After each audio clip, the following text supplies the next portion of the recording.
Where does a story start?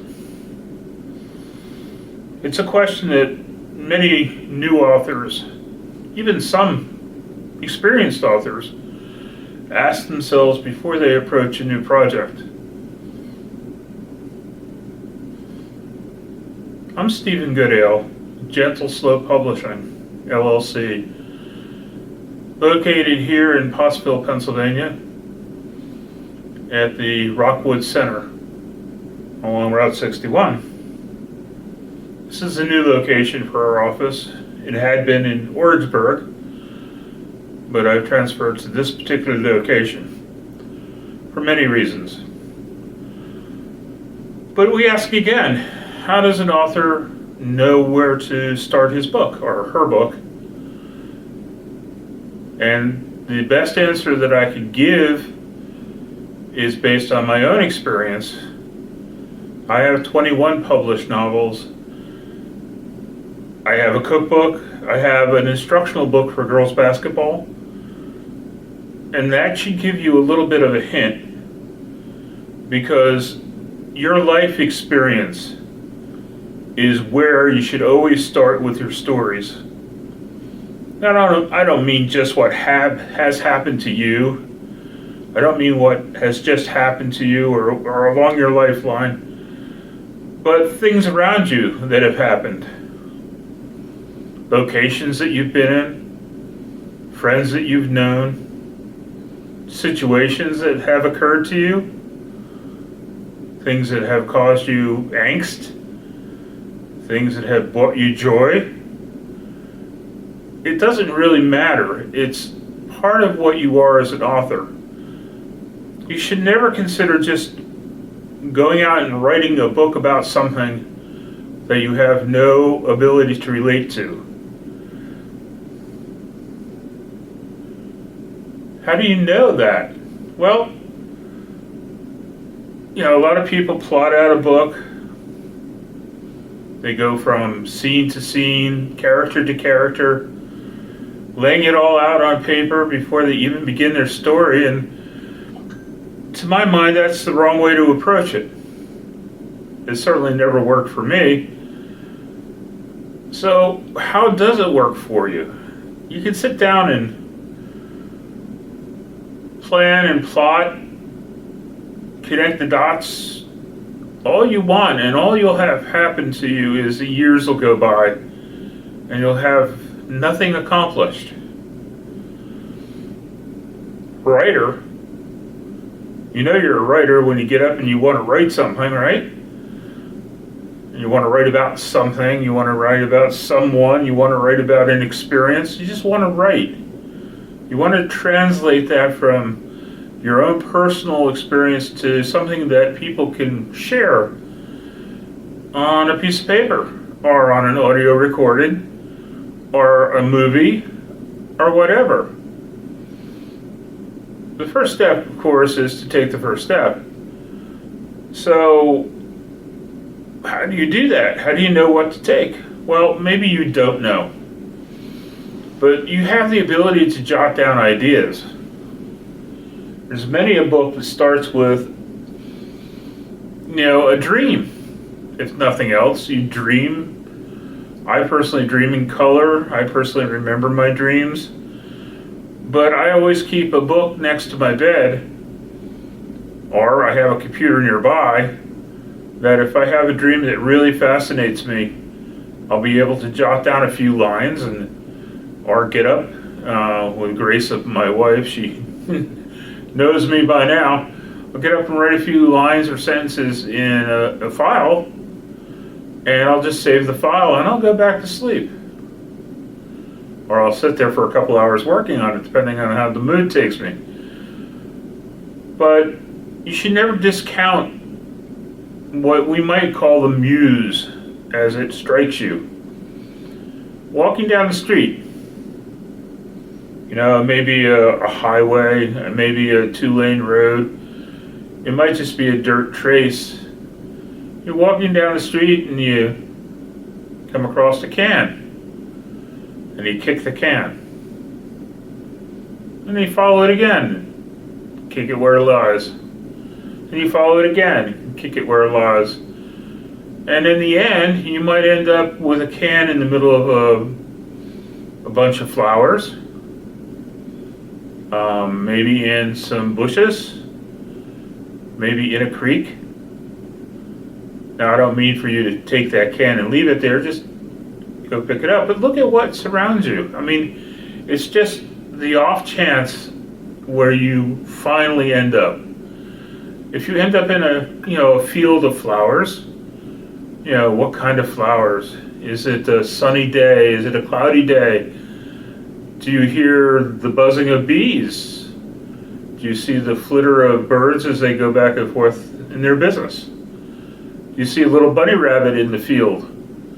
These are all things that can inspire you and take you to places, one step at a time, that you may never have thought of before. Let's use an example, okay?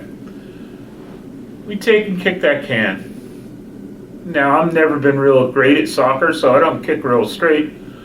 But if I kick it off the side of the road, or off the dirt road, or off the highway, it's liable to end up somewhere I go after because I don't like leaving cans for trash. And I end up in, say, a creek that's running alongside the road. I never knew it was there. I've seen bushes around, and you hear the rush of water occasionally, but you really don't know it's there until you're actually experiencing it. And you look at the creek, and depending on where you are, hopefully it's a clean creek where the water is pure, and you see the water bubble over the rocks, a little white around the rocks where the water hits them.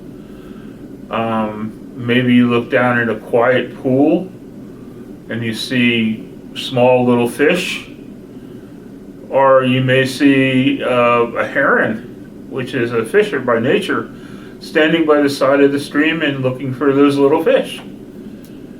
You never know what you see, but get into the habit of using what you see in creating a scenario or a scene. So let's take an example of the stream. I've never seen this stream before. I love the way it sounds, and that's going to be incorporated in a story. I love the way water sounds when it falls. And you'll find in many of my books that same scenario, where water is falling into a peaceful lake or pond that's clean and clear and glass-like surface, and then on the other end you'll hear the water bubbling out on a rill, going out of the pond or out of the lake. So continuing on its journey. But in that lake, you never know what you'll find. I use an example quite a bit of a place to meditate. So in my frames of stories, I place a clear granite bench, the kind of the crystalline structure inside, and it's polished and it's clean looking and it glistens with white. I place that right along the edge of the little lake or pond. And I imagine my characters just coming there, confused by their day or their circumstances, and sitting at that bench or on that bench and looking out across the quiet water and seeing reflections, maybe reflections of a mountain in behind or trees, but seeing a reflection, and it causes them to calm themselves, right? If the character is having a rough day, a rough life, and accidentally ends up on that bench, sitting out looking across the water, the nature of the environment will calm them. So maybe they can start thinking clearly again. You can extrapolate that even further. Now, I'm a religious guy, so I believe in God and Jesus Christ. But of course, I've never personally met either one. I understand that you can't see the face of God, according to the Bible, but you can imagine or image Jesus' face. So if I'm sitting there and I'm really distraught, and I'm sitting on this beautiful bench, and I'm looking across this wonderfully clear and still pond or lake, I can almost imagine sitting there and all of a sudden feeling the presence of God as he sits down next to me on the bench. Now, you may think this is a kind of a foolish imagination, but it's something that I like to think about. You know, like to communicate as best I can with my God and my Savior, knowing that I'm just a human and I'm limited, of course. But that doesn't stop me from thinking about that. So you can see how those kinds of things will build on each other. You're kicking a can down the street, you kick it off to the side of the road, and you go find it and kick it again, and you find this stream, and the stream is wonderfully clear and beautiful. You follow it, and you hear it fall down into this beautiful lake, and now you find yourself sitting on a bench, and you find yourself communing with God. These are all things from the imagination, but you have to start thinking about where you are, what you're seeing.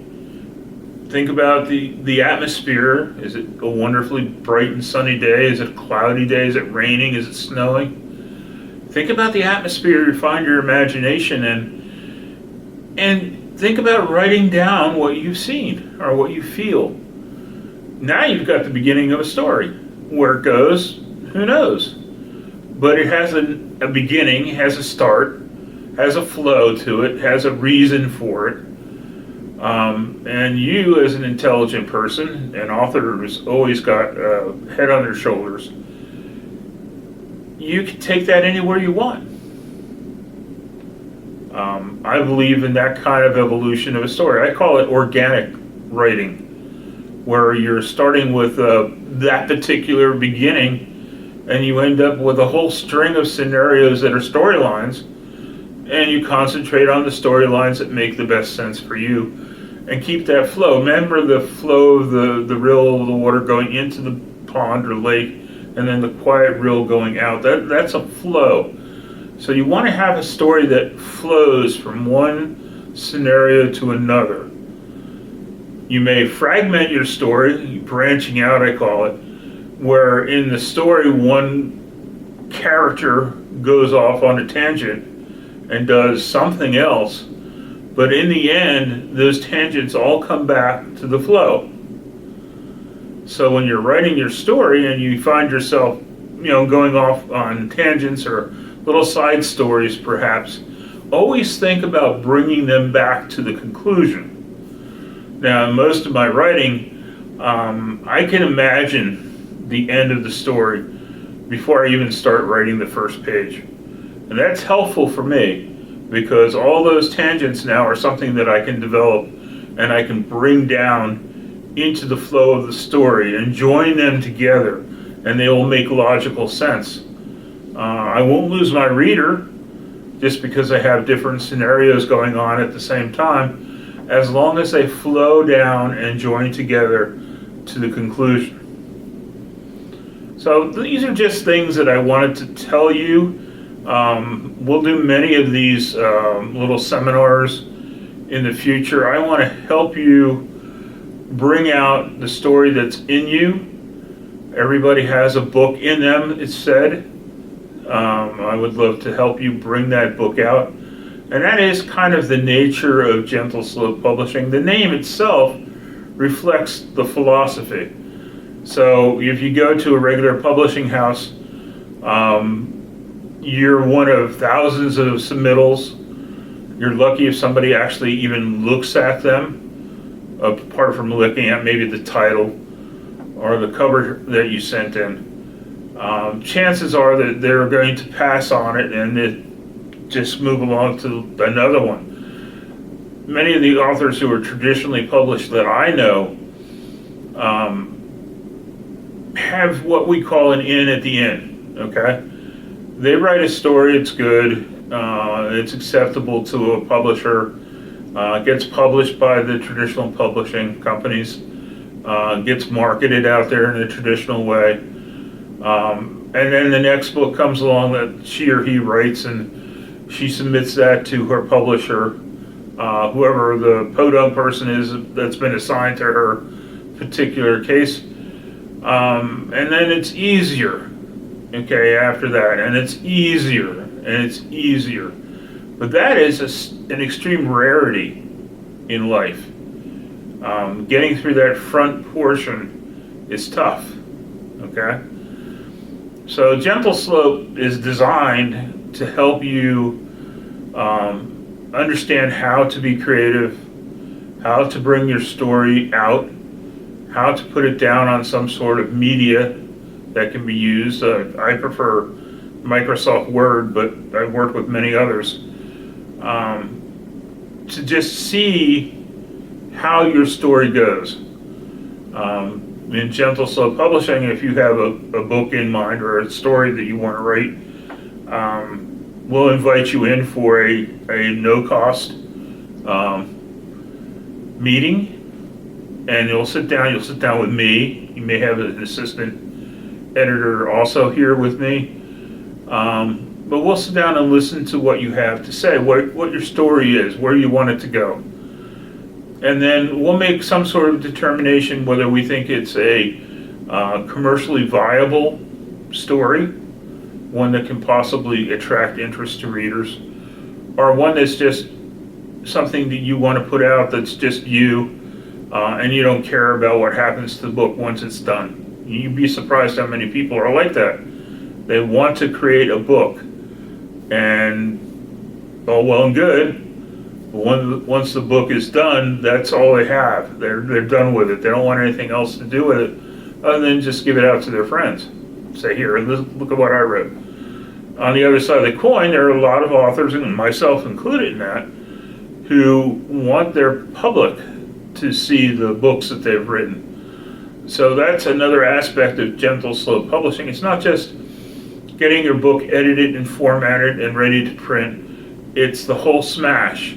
It's advising you whether it's a good product or not, helping you along through the iterations that you have, and then bringing it to a conclusion to the point where you could actually order a proof copy of your book so you could actually hold it in your hand and see it, and then go another step further with a final editing package and have that ready to publish out in the mainstream. Once that's done, you become a member of the authors of our company, and we help you with marketing, we help you with advertising, we help take your books out of the offices and into the public domain where people can actually see them. We actually, if you excuse the expression, we promote or hawk your books so that we can draw attention to them, and we sell them.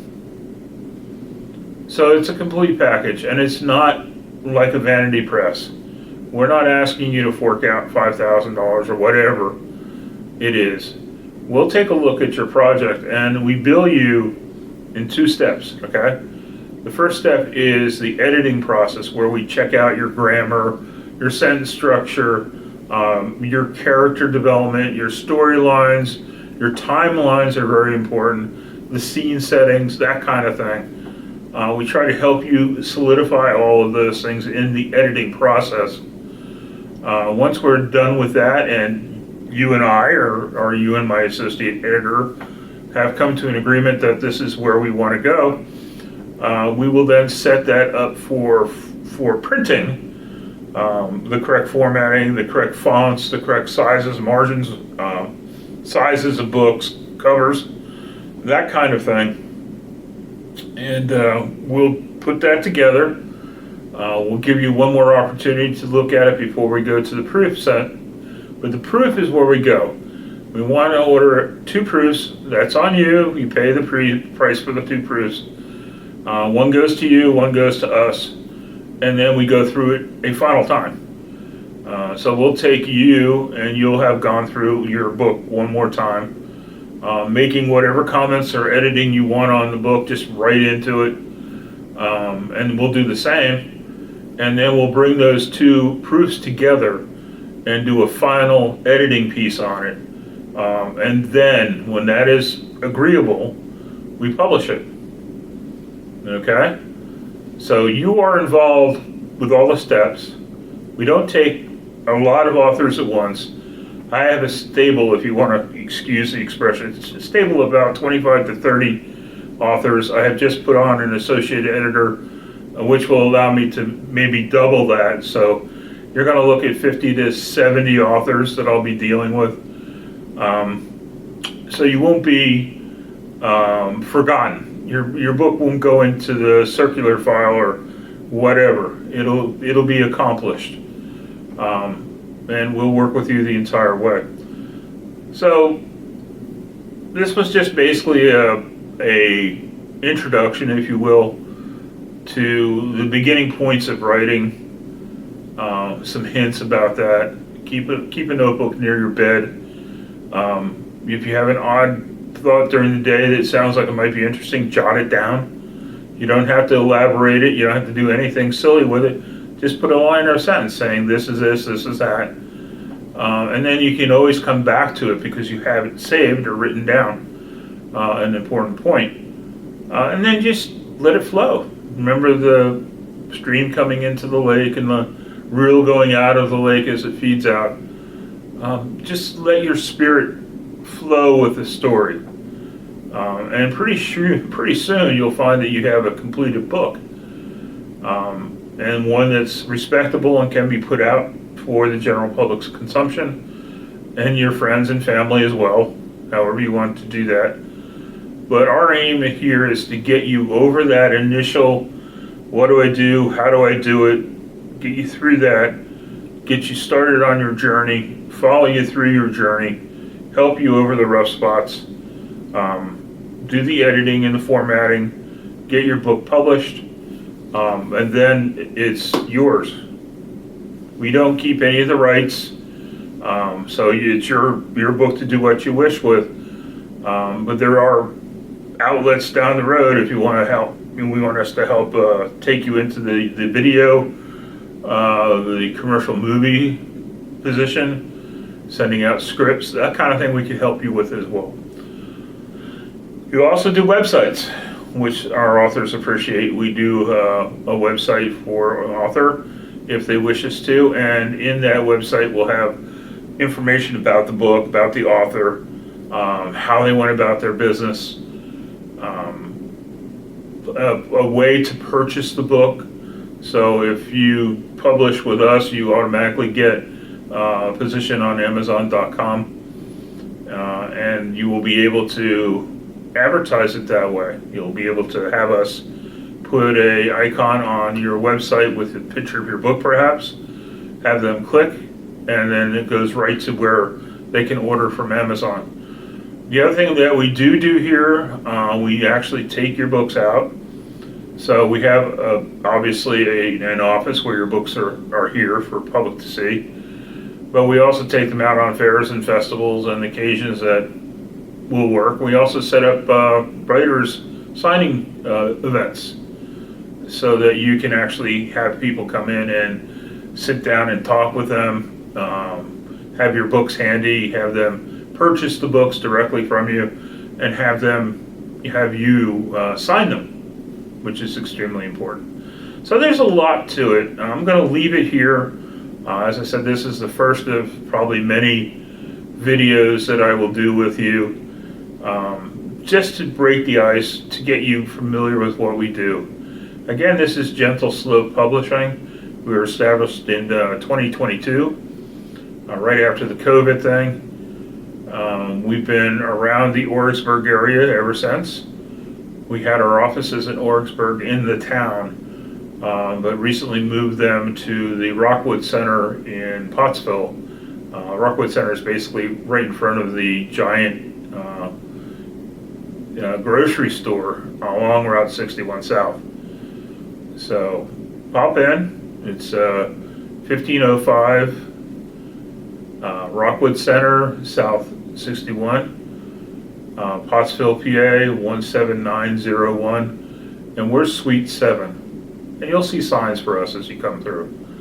Anyway, thank you, and hopefully we will have another chat shortly, and we'll go from there. I am going to be putting this on YouTube.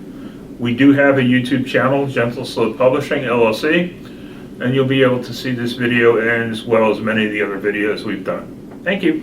Have a good day.